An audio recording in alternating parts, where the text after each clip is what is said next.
video, we are going to read a book named The Astronaut and the Onion.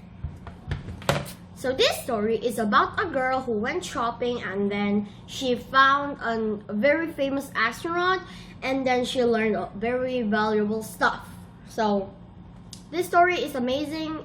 This is one of my favorite books that I read in this channel, and yeah.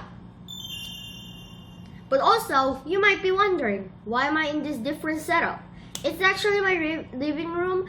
I just wanted to film here because it's more colder here and I felt hot on my room, so yeah. Now, let's get on with the video. Woo! The Astronaut and the Onion. My mother was making spaghetti sauce. She said, "Gloria, honey, would you go buy me some onion?" "Sure," I said. She gave me some money and I went. The store was crowded with old people holding tightly to their shopping carts, little kids hurrying to their parents for candy, and lots of people staring at shopping lists and blocking the aisles. I ducked around all the carts and I went to the back where the vegetables were. From all the onions in the bin, I took the prettiest, a big round one, light tan and shiny with silvery glow to its skin. I carried it to the express checkout and stood at the end of the very long line. Next to me, there was a giant Burt's baby food display. It was like a wall of glass, and taller than I am. All the little jars were stacked up to look like castles, with pennants that said "Baby Power" sticking out above the castle doorways and windows. At the top there was a high tower with a red and white flag that says "Berkby builds better babies." I started counting the jars, but when I got to 346, I gave up. There must have been at least 1,000. The checkout line didn't move. To pass the time, I started tossing my onion from hand to hand. I tried to improve and make my throws harder to catch.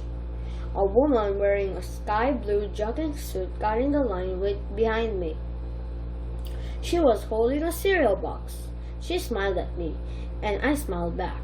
I decided to show her what a really good catcher I was. I made a wild and darling onion throw. I missed the catch. The onion kept going straight for the middle of the baby food castle. The castle was going to fall. My folks would have to pay for every broken jar. The store manager would kill me. After that, my folks would bring me back to life and to tell me things that would be much more worse than death. I was paralyzed. I shut my eyes. I didn't hear a crash. Maybe I had gone deaf from fright. Or maybe I was in time wrap because of my fear. In 50 years, the onion would land, and that would be the end of me. I felt a tap on my shoulder. If I opened my eyes, I would see the store manager and all the broken jars. I didn't want to see him. I didn't want to know how bad it was. There came a tap again, right on the top of my head. I heard a woman's voice. "I have your onion." I opened my eyes. The woman in the jogging suit handed the onion to me. Lucky I used to play baseball. "Oh," I said. I clutched the onion. "Oh," I moaned again. "You're welcome," was all she said. She had brown eyes with sparkles in them, and her hair was shining black ringlets. She wore a blue-green earring that hung on tiny gold chains. When she tilted her head, her earrings spun around. I saw they were the earth. Made to look like the earth, jeweled with green continents and blue oceans. Your earrings are beautiful, I said. She smiled. Some friend got them for me, she said, to remind me of a trip we made. When she said trip, her face started to look familiar. But I didn't know why. Then I remembered. I've seen you, I said. I saw you on TV. She smiled. Could be. And you came from right here in the town. But you don't live here anymore, I said. That's right. And aren't you? You are Dr. Graystreet, the astronaut? She tilted her head. And the little R's on both of her ears spun around. That's me, she said.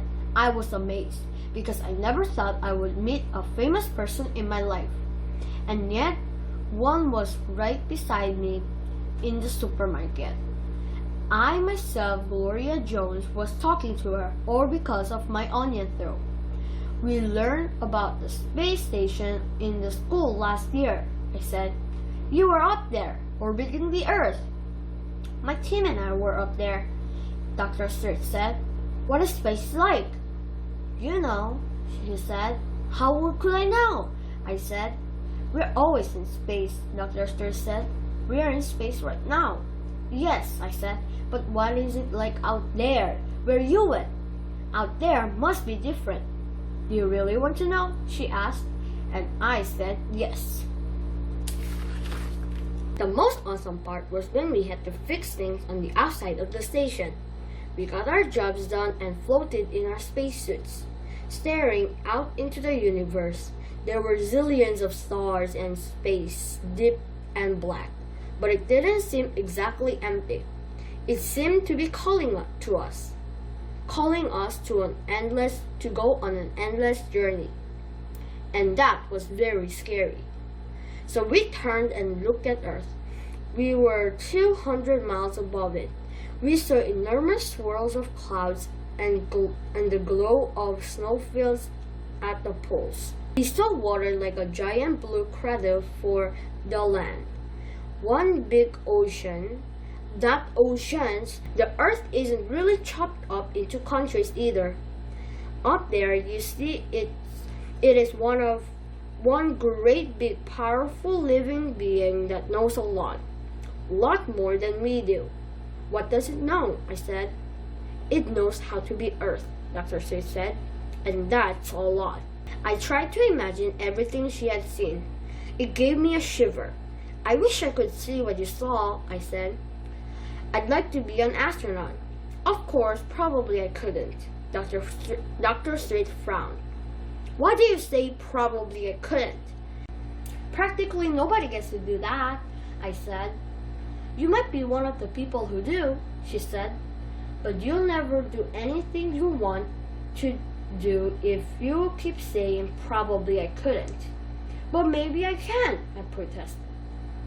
I looked down at my onion. I didn't think a very poor onion thrower had a chance to be an astronaut. Dr. Sturt looked at my onion too. It was a good throw, just a bad catch, she said. Anyhow, saying maybe I can't is different. It's okay, it's realistic. Even I can be a good sensible thing to say. It makes life simpler. When you really know you can't do one thing, that leaves you time to try some of the rest. But when you don't even know what you can do, telling yourself probably I couldn't will stop you before you even start. It's paralyzing. You don't want to be paralyzed, do you? I was just paralyzed, I said. A minute ago, when I threw my onion, I didn't enjoy it one bit. If you don't want to be paralyzed, Dr. Street said, be careful what you tell yourself, because whatever you tell yourself, you're very likely to believe. I thought about what she said. If maybe I could be an astronaut, I asked, how would I get to be one? You need to do well in school, she said, and you need to tame your fears. Not get rid of them, just tame them. The line moved forward suddenly, and we moved up. Maybe the people in the line behind us thought Dr. Street and I were mother and daughter having a serious conversation because they left us some space around us. So how does a person tame fears? By doing things that are difficult and succeeding, Dr. Street said.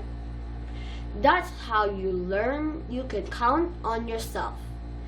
That's how you get confidence. But even then, you keep a little bit of fear inside, a fear that keeps you careful. The checkout line moved again, and we moved with it. Big things are really little, Dr. Street said. That's a great secret of life. How? I began, but I never got to ask how big things are really little because I was the first person in the line. The checkout man looked at my onion. Young lady, didn't you weigh that? He asked. No, sir. Go back to produce and have it weighed. So I had to go. Goodbye, Dr. Street said. Goodbye, I said. On the way back to the produce, I looked back at her. She was walking towards the exit with her cereal box. I waved, but she didn't notice. And I could see how little things are really big. Just the count of an onion, I met an astronaut. And on count of the same onion, I had to stop talking to her. But how big things are really little, I couldn't understand it at all. Okay guys, so I think the story was amazing. And for me, actually, my favorite part is when this part, the last part. Because when you check here, the Dr. Street said, big things are really little. So, and then that's a great secret of life. So I think this is this is like the moral of the story, something like that. Yeah, so for me, this is my favorite part, and also it made me realize that small things are big as well. So for me, I really like this story, and this part is my favorite. And I sure hope that you also enjoy this book as I do. And if you do enjoy it, don't forget to click the thumbs up button and subscribe if you're new to this channel. And now, have a great day, have a great night, have a great morning, wherever place you are or when you're watching this. Have a great time. Bye!